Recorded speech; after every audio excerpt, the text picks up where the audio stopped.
সমূহ ছাত্ৰ-ছাত্ৰীকে আমাৰ চেনেললৈ স্বাগতম জনাইছো। ছাত্ৰ-ছাত্ৰীসকল আজি দশম শ্ৰেণীৰ তোমালোকৰ ইংৰাজীৰ পাঠ কুৰ্গ নামৰ পাঠটিৰ পৰা সৰ্বমুঠ 80টা প্ৰশ্ন উত্তৰ এমসিকিউ প্ৰশ্ন উত্তৰ কৰিবলৈ যত্ন কৰিম আৰু যদি 80টা আমি আলোচনা কৰিব নোৱাৰো তেনেহলে আমি 70টা হলেও এই ভিডিঅটোত কভাৰ কৰিবলৈ যত্ন কৰিম।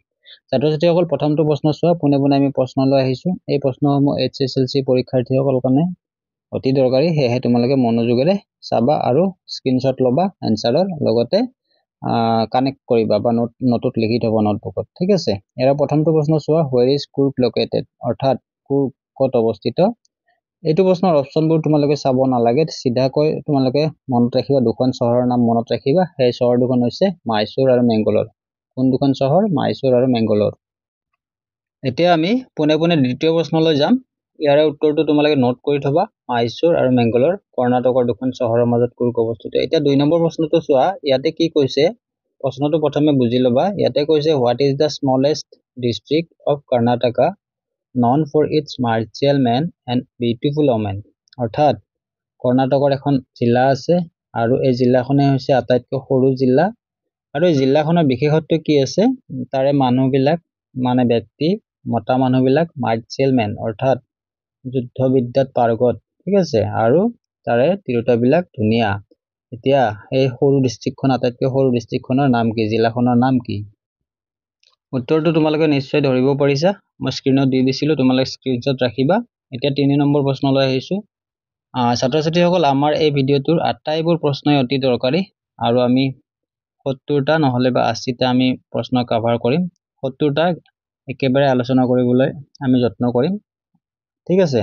ইয়াতে 3 নম্বৰ প্ৰশ্নটো চোৱা, what percentage of Kurg is covered by evergreen rainforest, অৰ্থাৎ কুৰ্গ নামৰ যিখন জিলা আছে কৰ্ণাটকৰ আটাইতকৈ সৰু জিলাখন, এই জিলাখনত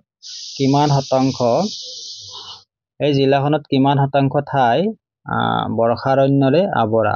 তোমালোকে এই প্ৰশ্নটো মনত ৰাখিবা, ভেৰি ভেৰি ইম্পৰ্টেণ্ট। কুৰ্গৰ কিমান শতাংশ ঠাই বৰ্ষাৰণ্যৰে আগুৰা। ইয়াৰে উত্তৰটো আমি চাই লওঁ। তোমালোকে উত্তৰটো চোৱা, 30%, ভেৰি ইম্পৰ্টেণ্ট, মনত ৰাখিবা এই প্ৰশ্নটো। এতিয়া আমি 4 নম্বৰ প্ৰশ্নটো চাম। 4 নম্বৰ প্ৰশ্নটো চোৱা, 4 নম্বৰত কৈছে when does the season of joy in Kurg commence। ছাত্ৰ-ছাত্ৰীসকল এটা কথা তোমালোকে মন কৰিবা, সদায় যেতিয়া আমি প্ৰশ্ন এটা পঢ়ো প্ৰশ্নটো বুজিবলৈ যত্ন কৰিব লাগে আৰু সেইকাৰণে তোমালোকে শব্দ অৰ্থত গুৰুত্ব দিব লাগে। যদি শব্দৰ অৰ্থ নাজানা তেনেহলে প্ৰশ্নটো বুজি নাপাবা আৰু প্ৰশ্নটো বুজি নাপালে কেতিয়াও শুদ্ধকৈ উত্তৰ কৰিব নোৱাৰিবা। ইয়াতে প্ৰশ্নটোত চোৱা, ইয়াতে কৈছে যে সিজন অফ জয়, মনত ৰাখিবলগীয়া কথা হৈছে সিজন অফ জয়। সিজন অফ জয় মানে আনন্দৰ ঋতু, আনন্দৰ সময়খিনি, ঠিক আছে। কেতিয়া আৰম্ভ হয়, কমেন্ট শব্দটোৱে আৰম্ভ হোৱা বুজাইছে। এতিয়া কুৰ্গ নামৰ ঠাইখনত আনন্দৰ ঋতুটো কেতিয়া আৰম্ভ হয়, ভেৰি ইম্পৰ্টেণ্ট। ইয়াৰ উত্তৰটো আমি চাই লওঁ। ইয়াৰ উত্তৰ হৈছে ছেপ্টেম্বৰ। ছেপ্টেম্বৰত আৰম্ভ হয়, তোমালোকে মনত কৰিবা, মনত ৰাখিবা। 5 নম্বৰ প্ৰশ্নলৈ যাম। 5 নম্বৰ প্ৰশ্নটো চোৱা, which crops aroma fills the air in Kurg, অৰ্থাৎ এই প্ৰশ্নটোত কোৱা হৈছে যে এবিধ শস্য আছে, খেতি কৰা গছ আছে, ঠিক আছে। ইয়াতে ক্ৰপ মানে শস্য বুজাইছে। এৰমা মানে শব্দটো মন ৰাখিবা, এৰমা মানে হৈছে গোন্ধ, ঠিক আছে, বতাহত বিয়পি পৰা গোন্ধ। ফিল্স দ্য এয়াৰ মানে বতাহত এই শস্যবিধৰ গোন্ধ পোৱা যায়। আৰু কোনবিধ শস্য, ইয়াৰে উত্তৰটো আমি চাই লওঁ। ইয়াৰে উত্তৰটো তোমালোকে নিশ্চয় স্ক্ৰিনত দেখা পাইছে আৰু ইয়াৰে উত্তৰটো হৈছে কফি, ঠিক আছে। ইয়াতে কফিকো আমি খেতি কৰা গছ বুলি কৈছো। এতিয়া আমি 6 নম্বৰ প্ৰশ্নলৈ যাম। 6 নম্বৰ প্ৰশ্নটো চোৱা, which group of people is believed to have Greek or Arabic descent in Kurg। এই প্ৰশ্নটোত কোৱা হৈছে যে তলৰ কোনটো গ্ৰুপ অৰ্থাৎ কোনটো দলৰ মানুহক আৰবিক বা গ্ৰীক দেশৰ ডিসেন্ট অৰ্থাৎ বংশোদ্ভৱ বুলি কোৱা হৈছে। অৰ্থাৎ তলৰ কোনবোৰ মানুহৰ অৰিজিন অৰ্থাৎ তেওঁলোকৰ পূৰ্বপুৰুষসকল গ্ৰীক বা আৰবিক মূলৰ আছিলে।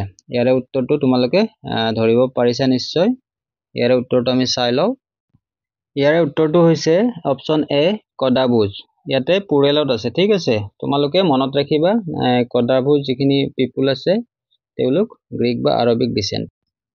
ছাত্ৰ-ছাত্ৰীসকল 7 নম্বৰ প্ৰশ্নটো চোৱা, ইয়াতে কোৱা হৈছে what is the traditional coat worn by the কদাবুজ কল্ড, অৰ্থাৎ ট্ৰেডিশ্যনেল মানে পাৰম্পৰিক অৰ্থাৎ তেওঁলোকে সচৰাচৰ যিবিলাক কোট কোট মানে তোমালোকে গমে পাইছা কোট মানে কোট চোলা তেওঁলোকে কেনেকুৱা ধৰণৰ কোট চোলা ট্ৰেডিশনালি পিন্ধি থাকে কদাবুসকলে অৰ্থাৎ কুৰ্গৰ বাসিন্দাসকলে ইয়াৰে উত্তৰটো তোমালোকে ধৰিব পাৰিছানে ইয়াৰ অপচনত আছে কুৰ্তা কুপিয়া কুফিয়া কিমনো ইয়াৰ উত্তৰটো আমি চাই লওঁ তোমালোকে অপচনৰ প্ৰধান উত্তৰটো যেতিয়া আমি এনসাৰত কৈ দিম হেতু তোমালোকে নোট কৰি লবা বা স্ক্ৰিনশ্বট লৈ লবা আমাৰ এনসাৰৰ স্লাইডটো আৰু প্ৰশ্নটো তোমালোকে বুজি লবা দৌৰাদৌৰি নকৰিবা আমি এই লেসনটোৰ আটাইবোৰ প্ৰশ্ন সামৰিবলৈ যত্ন কৰিছো এমসিকিউবোৰত সেয়ে তোমালোকে প্ৰশ্নটো বুজিবলৈ যত্ন কৰিবা আৰু উত্তৰটোৰ স্ক্ৰিনশ্বট আৰু নোট কৰি লবা ইয়াৰ উত্তৰটো আমি চাই লওঁ 7 নম্বৰৰ উত্তৰটো চোৱা তোমালোকে ইয়াক কুপিয়া বুলি কোৱা হয় ট্ৰেডিশনাল কোট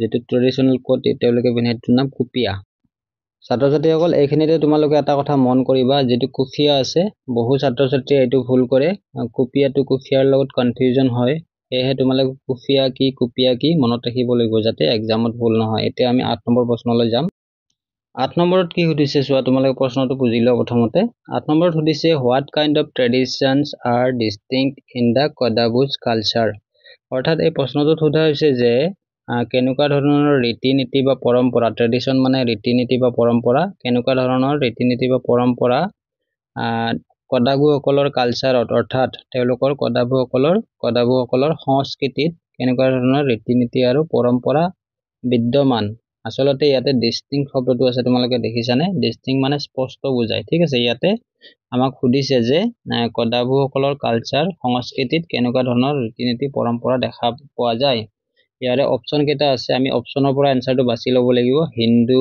গ্ৰীক মাৰ্চিয়েল বুদ্ধিষ্ট আমি হেহে ইয়াৰ শুদ্ধ উত্তৰটো জানি লও কি হ'ব শুদ্ধ উত্তৰটো ইয়াৰ শুদ্ধ উত্তৰটো তোমালোকে ধৰিব পাৰিছা নিশ্চয় ইয়াৰ অপচন সি মাৰ্চিয়েল হ'ব ছাত্ৰ-ছাত্ৰীসকল 9 নম্বৰ প্ৰশ্নটো ভেৰি ইম্পৰ্টেন্ট কমন প্ৰশ্ন অতি দৰকাৰী প্ৰশ্ন হেহে তোমালোকে যত্ন কৰি মনত ৰাখিব চেষ্টা কৰিবা 9 নম্বৰ প্ৰশ্নটো কি উদ্দেশ্যে চোৱা হু was the first chief of Indian Army from Kurg অৰ্থাৎ কুৰ্গৰ পৰা ভাৰতীয় সেনাৰ প্ৰথমজন চিফ অৰ্থাৎ প্ৰধান কোন আছিলে ইয়াৰ উত্তৰটো তোমালোকে জানা পাঠটোতো তোমালোকে পাইছা তথাপিতো অপচনবোৰ এবাৰ মই মাতি দিছো তোমালোকে ধৰিব পৰা না চাবা অপচন এত কোৱা হৈছে জেনাৰেল কাৰিয়াপ্পা অপচন বিত কোৱা হৈছে জেনাৰেল মানেকশাও অপচন সিত কোৱা হৈছে জেনাৰেল থিমাইয়া আৰু অপচন ডিত কোৱা হৈছে জেনাৰেল অৰ্জুন ইয়াৰে উত্তৰটো আমি চাই লওঁ তোমালোকে নিশ্চয় ধৰিব পাৰিছা অপচন এ জেনাৰেল কাৰিয়াপ্পা হ'ব এতিয়া পুনে আমি 10 নম্বৰ প্ৰশ্নলৈ আগবাঢ়ো ছাত্ৰ-ছাত্ৰীসকল 10 নম্বৰ প্ৰশ্নটো চোৱা ইয়াতে সোধা হৈছে what river obtains its water from the hills and forest of Kurg অৰ্থাৎ এই প্ৰশ্নটো সোধা হৈছে যে কুৰ্গত যিখন নদী আছে ঠিক আছে এই নদীখনৰ নামটো সোধা হৈছে যিয়ে তাৰমানে কুৰ্গৰ পাহাৰ আৰু ফৰেষ্ট অৰ্থাৎ অৰণ্য জংগল প্ৰকৃতি পৰা হিলৰ পৰা পাহাৰৰ পৰা এই নদীখনে পানী সংগ্ৰহ কৰে বা নদীখনৰ পানী কুৰ্গত থকা পাহাৰ পৰ্বতৰ পৰা জংগলৰ পৰা আহে কোনখন নদী ইয়াৰে অপচন কেটা চোৱা গোদাবৰী কৃষ্ণা কাবেৰী যমুনা তোমালোকে উত্তৰটো নিশ্চয় ধৰিব পাৰিছা উত্তৰটো আমি চাই লওঁ ইয়াৰে উত্তৰটো কি হ'ব অপচন সি কাবেৰী হ'ব কাবেৰী তোমালোকে মনত ৰাখিবা কুৰ্গৰ প্ৰধান নদী কাবেৰী ছাত্ৰ-ছাত্ৰীসকল 11 নম্বৰ প্ৰশ্নটো চোৱা ইয়াতে সোধা হৈছে which large freshwater fish is found in the waters of Kurg অৰ্থাৎ কোনটো মাছ তলৰ কোনটো মাছ কুৰ্গৰ ফ্ৰেছ ৱাটাৰত পোৱা যায় ইয়াৰ উত্তৰটো আমি চাই লওঁ এটো ইম্পৰ্টেন্ট হয় তোমালোকে মনত ৰাখিব লাগিব ছাত্ৰ-ছাত্ৰীসকল ইয়াৰ উত্তৰটো হৈছে সি মাছিৰ ইয়াৰ উত্তৰটো তোমালোকে মনত ৰাখিবা মাছিৰ এতিয়া আমি 12 নম্বৰ প্ৰশ্নটোলৈ আগবাঢ়িম ছাত্ৰ-ছাত্ৰীসকল 12 নম্বৰ প্ৰশ্নটো চোৱা ইয়াতে সুধিছে what do kingfishers in Coorg do অৰ্থাৎ কুৰ্গত মাছ ৰুকা চৰাইবোৰে কি কৰে প্ৰথম অপচনটোত কোৱা হৈছে গান গায় দ্বিতীয় অপচনটোত কোৱা হৈছে মাছ ধৰে ডাইভিং কৰি তৃতীয় অপচনটোত কোৱা হৈছে বিল্ড নেষ্ট ঘৰ সাজে আৰু 4 নম্বৰটোত কোৱা হৈছে ডি নম্বৰত গাৰ্ড দা ৰিভাৰ্ছ অৰ্থাৎ নৈবিলাকৰ ৰক্ষা হৈ থাকে ইয়াৰে উত্তৰটো কি হ'ব তোমালোকে নিশ্চয় ধৰিব পাৰিছা আমি ইয়াৰে উত্তৰটো চাই লওঁ ইয়াৰে উত্তৰটো কি হয় ডাইভ ফৰ देयर কেটছ অৰ্থাৎ হিয়তে নদীত জুগুৰিয়াই মাছ ধৰে ঠিক আছে এতিয়া আমি 13 নম্বৰ প্ৰশ্নটোলৈ আগবাঢ়িম ছাত্ৰ-ছাত্ৰীসকল 13 নম্বৰ প্ৰশ্নটো এটা ইন্টাৰেষ্টিং প্ৰশ্ন অতি দৰকাৰী বুলিও ক'ব পৰা, কিন্তু তোমালোকে এই প্ৰশ্নটো জানি উত্তৰটো জানি আনন্দিত হ'ব। প্ৰশ্নটো প্ৰথমতে বুজি লোৱা। 13 নম্বৰ প্ৰশ্নটো সোধা হৈছে, what is a common activity of squirrels and langurs in Coorg? অৰ্থাৎ তলত দিয়া অপশ্যনবোৰৰ ভিতৰত কোনটো কাৰ্য মানে সততে কৰি থাকে, কোনে কোনে কৰে বুলি কৈছে? কেৰ্কেটুৱা আৰু লাংগুৰবিলাকে কুৰ্গত লাংগুৰবিলাকে কোনটো কাম কৰে? ইয়াতে কৈছে যে প্ৰথমত কৈছে বিল্ডিং নেষ্ট, সিহঁতে বাঁহ সাজে।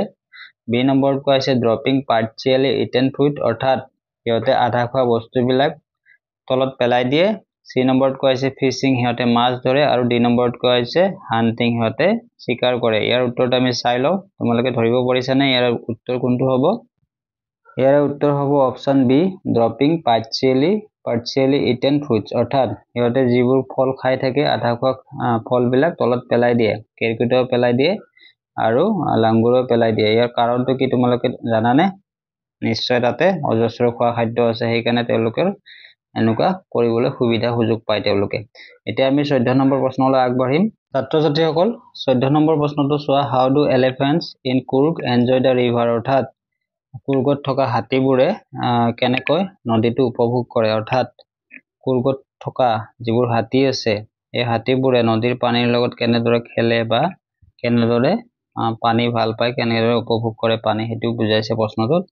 ইয়াৰ উত্তৰত চোৱা, আমাৰ অপশ্যন কেইটা প্ৰথমতে পঢ়ি লোৱা। বাই প্লেয়িং উইথ মাহুটছ, অৰ্থাৎ ইয়াতে কোৱা হৈছে যে হাতীবোৰে মাহুতৰ লগত খেলি থাকে।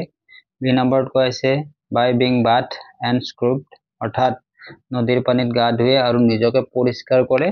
আৰু চি নম্বৰত কোৱা হৈছে বাই ড্ৰিংকিং ৱাটাৰ, আৰু তাৰে পানী খাই বুলি কৈছে। আৰু ডি নম্বৰটোত কোৱা হৈছে বাই স্প্লাছিং ইন দ্য ৱাটাৰ, আৰু কোৱা হৈছে যে নৈৰ পানীবোৰ ছটিয়াই খেলি থাকে বুলি কোৱা হৈছে। ইয়াৰে উত্তৰটো আমি চাই লওঁ। 14 নম্বৰটো তোমালোকে চোৱা, ইয়াৰে উত্তৰটো option B, by being bath and scrub, অৰ্থাৎ হাতীবোৰে নৈৰ পানীত গা ধুৱে বুলি কৈছে আৰু নিজকে পৰিষ্কাৰ কৰে। এতিয়া আমি 15 নম্বৰ প্ৰশ্নটোলৈ আগবাঢ়িম।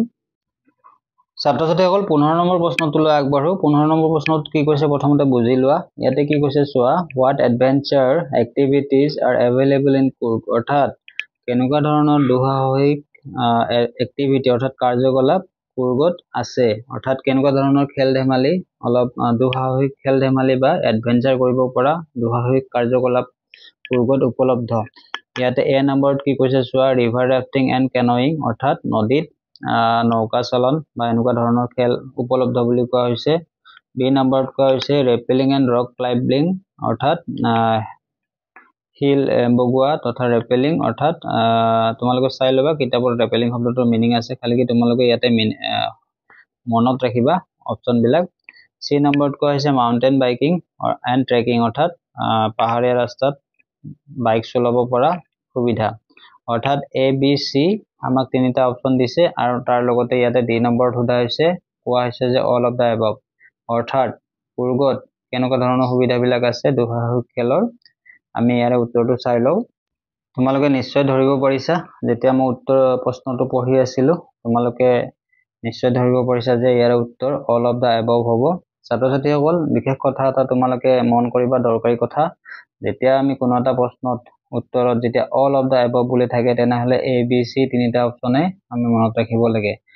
যদি এই প্ৰশ্নটোৱে আমাৰ 1 নম্বৰী প্ৰশ্ন হিচাপে আহে বা 2 নম্বৰী প্ৰশ্ন হিচাপে আহে, চিধাকৈ যদি আহে আৰু যদি আমাৰ অপশ্যন নাথাকে, তেনেহ'লে আমি কি লিখিব লাগিব? এ বি চি আটাইকেইটা মিলাই লিখিব লাগিব।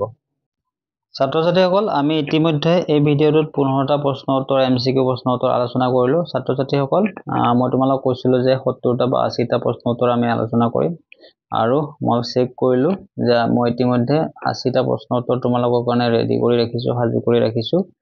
আৰু এই ভিডিঅ'টো যিহেতু যথেষ্ট দীঘল হৈছে, 14 মিনিট হৈ গৈছে, সেয়েহে আমি ইয়াতে তোমালোকক এই ভিডিঅ'টো সামৰিম। কিন্তু তোমালোকক মই যেনেদৰে কৈছোঁ যে এই ভিডিঅ'টোত এটা চিৰিজ হিচাপে আমি অনাগত সময়ত বাকী প্ৰশ্নবোৰ তোমালোকৰ কাৰণে উলিয়াই লৈ আনিম।